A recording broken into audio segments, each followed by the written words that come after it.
preaching, I worry myself to death on if this is what the Lord wants us to do here this morning. And the only way that I know how to know that for sure is to pray and ask God for His leadance and guidance towards me and the word that needs to be brought out this morning. And the thought that come to us that was pretty clear last night, and we've kind of went all around it this morning and throughout the week. It's in 1 Corinthians 15 and 33. It says, "Be not deceived, evil communications corrupt good manners." And I know we've talked about this in different times, and I know that this subject has been brought up sometimes as we preached, but the Lord's got His way of bringing this out this morning. It'll be different than those times, and we just ask the Lord that He take control of that, and we just ask that He has His way here this morning. I've struggled with it, and I'm just going to let Him take over here this morning. But it says here, he that walketh in Proverbs chapter 13, it says, "He that walketh with wise men shall be wise, but a companion of fools shall be destroyed." And you see here today, the people we hang around and the people that we consume ourselves with have a big impact on us. And the people that we are around and the people that we communicate with, we have big impacts on them. You see, a lot of times in my life, in my younger years, I looked down on people who would just act right continuously. You see, they may be weird in our eyes. They may be different in our eyes. They don't know what it's like to have fun. They don't know what it's like to go and do things. They don't know what it's like to experience life. And this is all in the mind of a fleshly human being here I'm talking about.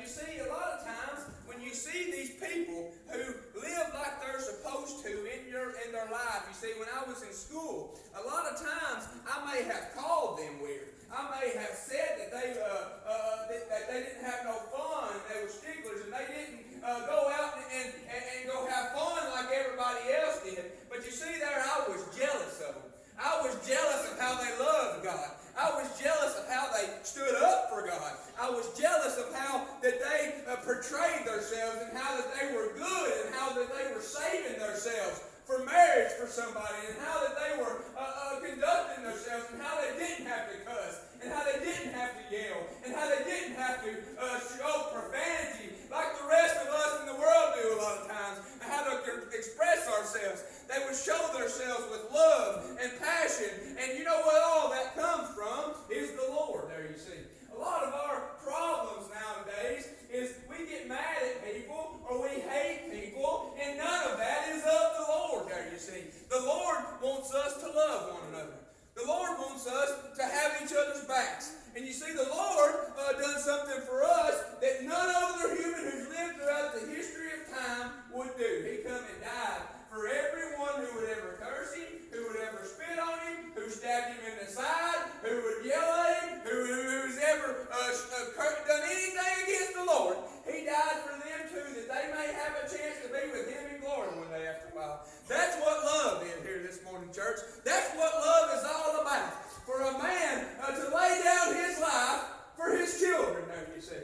And you see here this morning, I would die for my kids. I would absolutely do anything in this world for my kids. That's love, though, you see. And you see here these people in the world today who don't know that love like I do, who don't know the Lord like I do. You see, they don't have that comforter like we do here, you see. They ain't got that where you can go to Him in any time, in any problem, in any situation.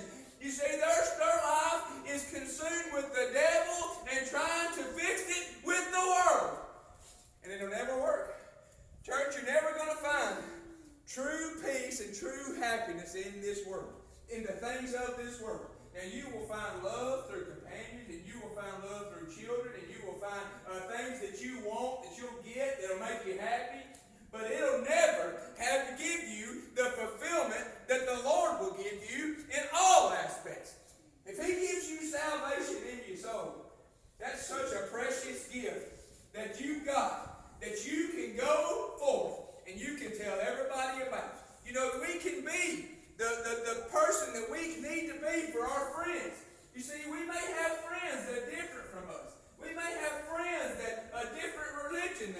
have different thoughts than us and have different ideas than us.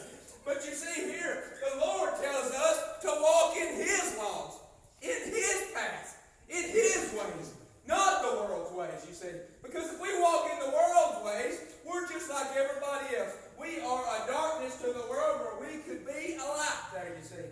And we look over there, and we find over there in James, and we think about James, and I go back to this Bible verse a lot of times and reading it and understand about the temptations of the world, the wants of the world, and you believe me.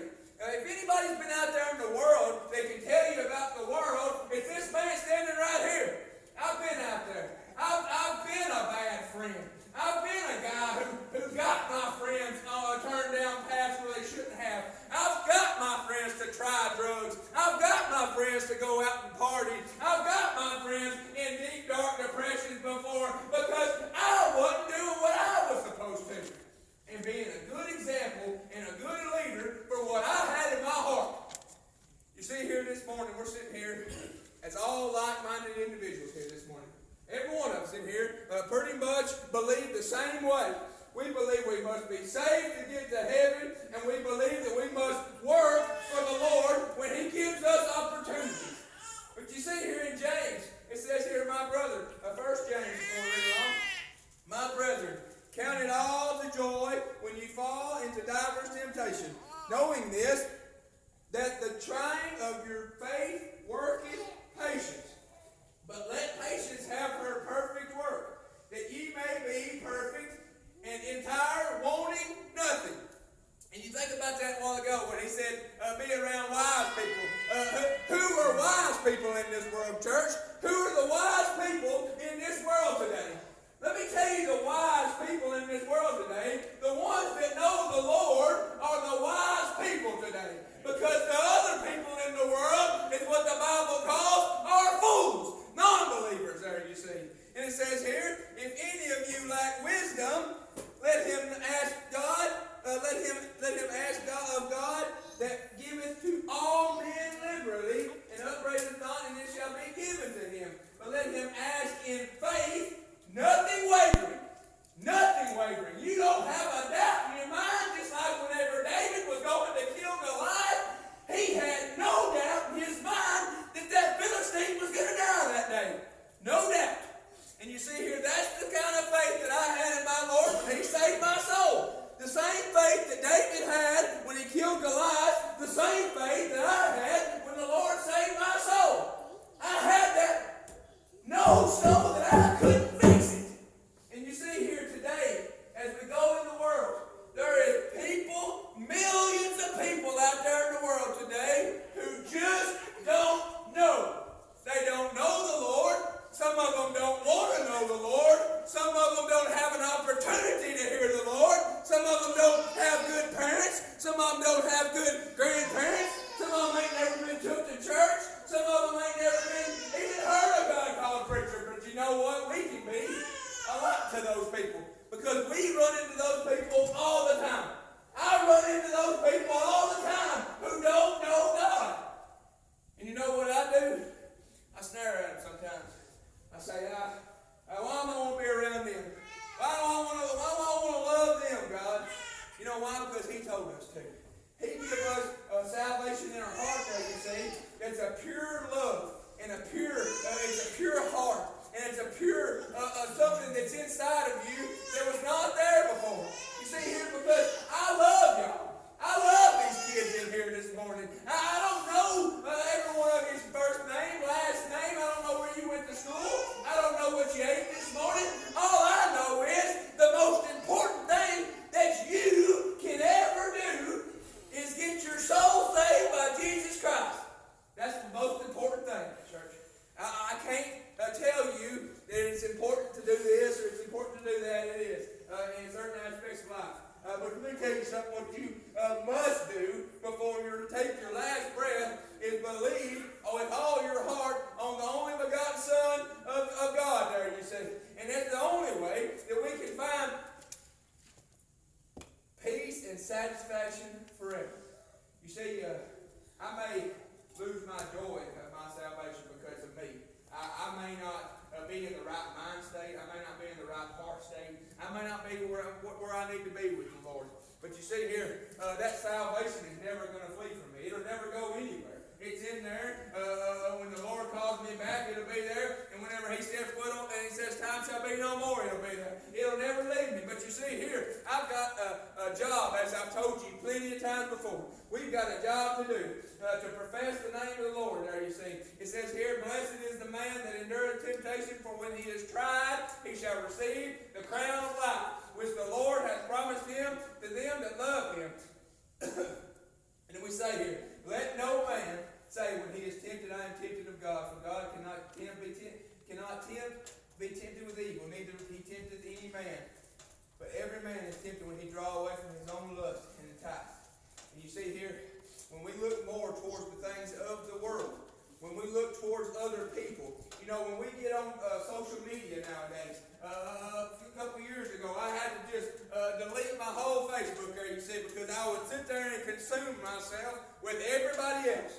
I would see somebody get a new truck, and I'd want that new truck. Or I'd see somebody get a new house, and I'd say, well, I might need a new house. And I'd see somebody have this, or I'd see somebody have that. But you see here, those things of the world, I've tried them, I've bought them, I've went out and tried to get them. They didn't make me happy. The only thing that I found in this lifetime that makes me happy is whenever I put my yoke upon the Lord and trust in Him, and you see the blessings that come thereafter. Whenever you trust in God, whenever you trust in something you can't see, whenever you trust in Him with all your heart, you see there, good things start happening. They start building on, and you're wondering, how can I get more, Lord? What can I do for you, Lord? And you'll want to start doing more for the Lord, and you'll want to start helping Him whenever you can, and whenever you get a feeling in church, whenever He tells you to stand up, and you don't know what to say, you just do it anyway, because you hooked up with Him. And that's a good feeling right there, boy.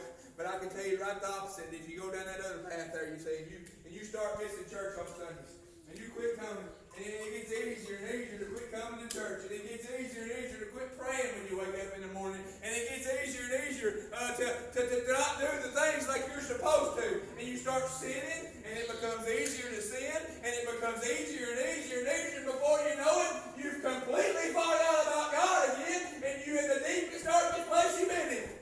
All because we don't trust in God. And every time in this lifetime, when we have trials and tribulations and troubles, you know, we want to turn to things of the world. But you see here, things of this world, it's not going to get us anywhere other than just right here. You see, this peace and satisfaction that we have, it's just temporary. A temporary peace and satisfaction that we get out of the worldly things. But you see here, if we pray to God, it says here in Proverbs, for the fear of the Lord is the beginning of knowledge, but fools despise wisdom and instruction. My son, hear the instruction of my father, and forsake not the law of thy mother, for they shall be an ornament of grace unto thy head, and chain about thy neck.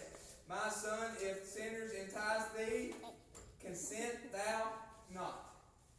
Consent thou not. Fight the devil. Fight temptation. Fight whenever you have an opportunity to turn down evil. Turn it down. If you have an opportunity to stand up for good, stand up for it. You see, that's what we're lacking nowadays in this society, in this world. We're lacking people who are willing to stand up for God. And you know, we may be worried about our job, or we may be worried about friends, we may be worried about other things in life. But I can tell you, those things will be forgotten, and those things will be gone one day after a while. Whenever this world shall be no more, and time shall be it, you see here, the devil is going to be cast into hell with his angels. And those angels are the ones who didn't believe in Jesus Christ. Those angels are the ones that are going to be down there burning for eternity. And if we don't tell these lost sinners about it, if we don't tell these people in the world today about it, if we don't post like we're supposed to out there in the world today, telling people about God, you just never know who may click on one of these videos. You may never know who's listening to you when you're at work talking. You never know who's listening to you when you're out in the convenience store talking to somebody in one aisle. Somebody may hear you in another aisle. But if you're standing up for God, God will use His works for His good. see. But if we ain't in the right mind state, and if we ain't in the right heart state, and if we're doing everything else, how can God use us for any good? All we're getting used for is the devil and his good. You see here, his good is going to take a lot of children and a lot of men and a lot of women to a devil's hell one day after a while. And I can't imagine knowing somebody died and didn't know where they stood with the Lord. So I ask you here this morning, church, and I ask you here this morning as a church and as individuals, I ask you where you stand with the Lord. And then I ask you, where do you stand with your friends there, you see? Where do you stand with your job? And where do you stand with your community? And I want you to ask yourself what really matters when time shall be no more. Who's the one that's going to really matter when it all is said and done? When you have to come face to face with your Lord, who died for you, He gave you salvation, and He's going to ask, well, what did you do for me? What did you do for me? And you know here, I can't imagine telling my Lord I've done absolutely nothing for Him. He knows what all we've done for Him. He knows the good we do in our lives. But we've got plenty of opportunities to do better. And we've got opportunities every day when we open our eyes. If He gives us breath in the morning, if He gives you an opportunity to stand up for Him in the day, you do it with the most proud and the most high-headed, high-chested body that you can put on. Because I'm telling you, there's nothing better than having favor of the Lord. There's nothing better than finding grace in God's eyes. And you see here this morning, we've all found it. We're all sitting here in the church house. And if you got salvation in your heart, He's found favor in you. So let me tell you something. That salvation ain't meant to be put under a bushel. And that salvation ain't meant to be put under a blanket or something to cover it. There you see. It's meant to be shown and shown bright. And you see here, it's my opportunity as a God-called preacher to preach His Word. It's Brother Isaiah's opportunity as a song leader to sing and profess the Lord with song. There you see. It's the women in the churches to pray and to profess the Lord and to do these many wonderful works by playing the piano and different things, studying and praying. And, you may not be able to talk in conference and you may not be able to preach as a preacher, but you see here, your job is just as important as mine standing up here. To follow God. Every one of us. Every single one of us. That's all on our heart this morning. That's all the Lord gives us. So, I ask y'all to pray for us as we go to the mountains tomorrow. We'll be back Wednesday, Lord willing.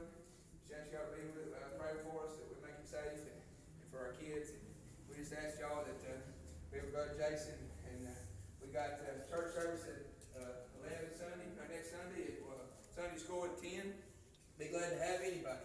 I know that Brother Jason's having services. They're having services at Stonehaven tonight. He'd be glad to have you. If you could come. Just want to say I appreciate this church, appreciate this congregation.